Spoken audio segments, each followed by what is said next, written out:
Hello বন্ধুরা, welcome to আরকে sports. আশা করি তোমরা সবাই সুস্থ ও ভালো আছো। তো আজকের এই ভিডিওতে কিছু গুরুত্বপূর্ণ আপডেটস রয়েছে দেওয়ার, সেগুলোই দেব। তো ভিডিওটা শেষ অবধি দেখতে থাকো এবং এই চ্যানেলে প্রথমবার এসে থাকলে চ্যানেলটিকে তোমরা সাবস্ক্রাইব অবশ্যই করে রেখো। তো বন্ধুরা, প্রথম খবরটা দেব আশিক কুইনিয়ানকে নিয়ে। আশিক কুইনিয়ানের নতুন কি খবর রয়েছে এটা তোমরা অনেকেই জানতে চেয়েছো।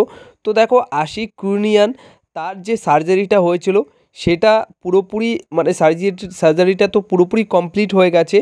এখন তিনি বর্তমান সময়ে দাঁড়িয়ে রিহ্যাব সেশন করছে। আর তিনি এই আইএসএল সিজনের সেকেন্ড লিগের ম্যাচে শেষের কয়েকটা ম্যাচে খেলতে পারবেন বলেই মোহনবাগান দল জনি কাউকোর সাথে তার নামটাও আইএসএলের জন্য রেজিস্টার করিয়েছিল আর রেজিস্টার করিয়ে রেখেছে, কারণ তিনি কিন্তু লাস্টের কিছু ম্যাচ খেলতে পারে মোহনবাগান দলের জন্য। তো বর্তমান সময়ে দাঁড়িয়ে তার রাজ্যে অর্থাৎ কেরালায় তিনি রয়েছেন। কেরালাতে সেখানে তিনি তার রিহ্যাব সেশন চালাচ্ছেন এবং তিনি খুব ভালোভাবেই রিহ্যাব সেশন করছে যাতে করে খুব তাড়াতাড়ি মাঠে ফিরতে পারে।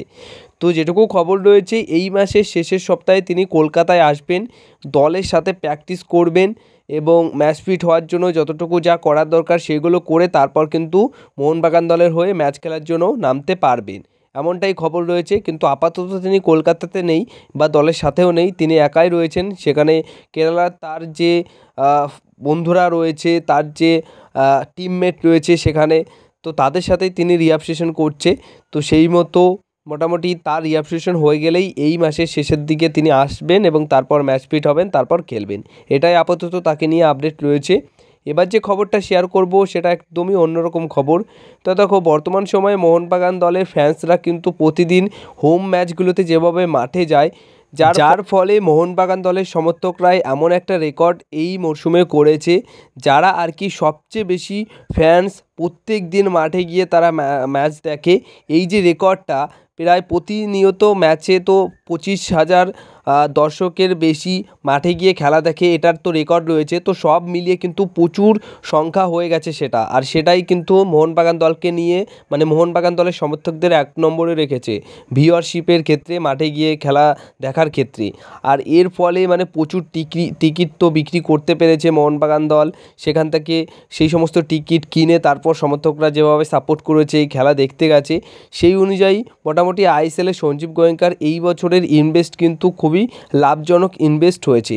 তো তো এরকমই লাভজনক ইনভেস্ট তার যেহেতু মোহনবাগান দলকে নিয়ে হচ্ছে, সেই অনুযায়ী আগামী মরশুমে ধারণা এটাই করা হচ্ছে যে এর থেকেও মোহনবাগান দলের জন্য আরও কয়েক কোটি টাকা খরচা করবে, যাতে করে টিম আরও ভালো হয়, টিমের প্লেয়ার আরও ভালো আসে।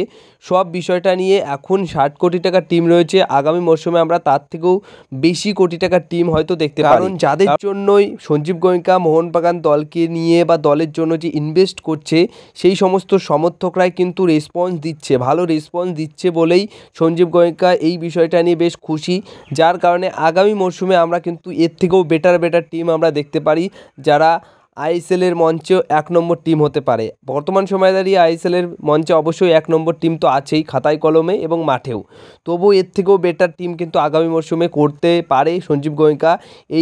এই মরশুমের যা পারফরমেন্স, যা ইনভেস্ট যা করেছে সেই অনুযায়ী, এত ভালো রেসপন্স তিনি পেয়েছেন, এর থেকেও বেটার আর ইনভেস্ট তিনি আরও আগামী মরশুমে করতে চাইবেন, অবশ্যই সেটা করবেন, এরকমটাই কিন্তু একটা বিষয় এখন দাঁড়িয়েছে।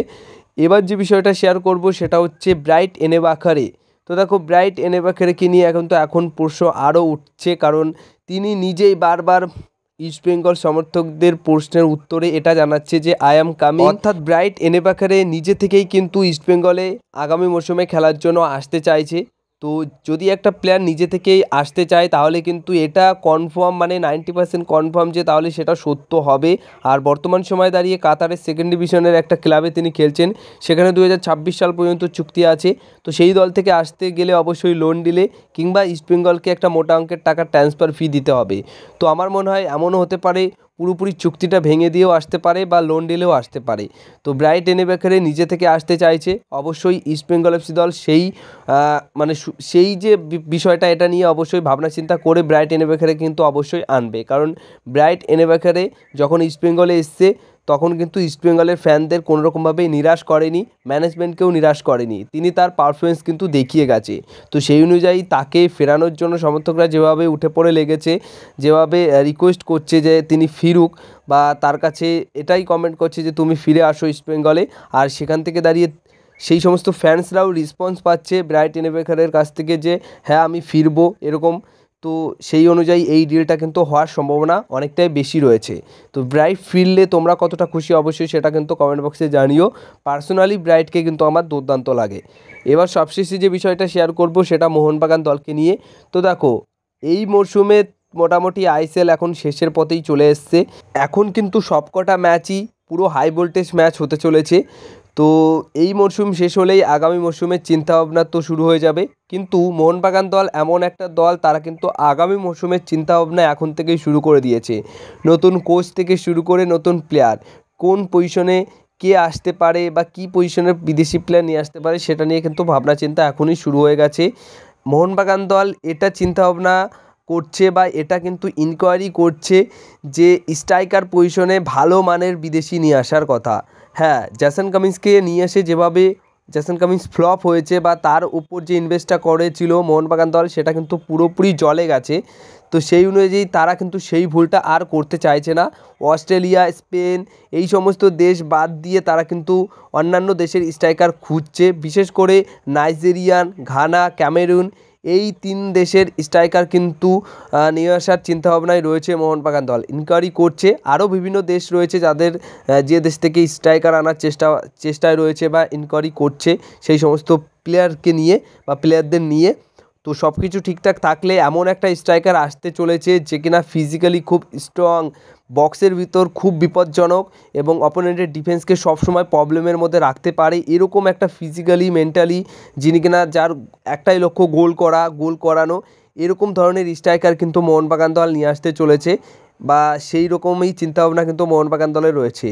এবার সেটা কিন্তু সময় আসলে তোমরা জানতে পারবে, কিন্তু এখন থেকেই সেই কাজটা কিন্তু শুরু করে দিয়েছে। মানে একটা সেরা লেভেলের স্ট্রাইকার তোমরা দেখতে পারবে। খুব সম্ভবত নাইজেরিয়ান, ক্যামেরুন, তারপরে ঘানা এই দেশের থেকেও আসতে পারে এমনটাই কিন্তু জানা যাচ্ছে। আর আমরা জানি যে নাইজেরিয়ান, ক্যামেরুন, ঘানা এই সমস্ত দেশের প্লেয়াররা কিন্তু কতটা স্ট্রং হয়। তোমরা একটা প্লেয়ারের কথা আমি তোমাদেরকে বলছি, সেটা হচ্ছে জর্ডান উইলমার গিল।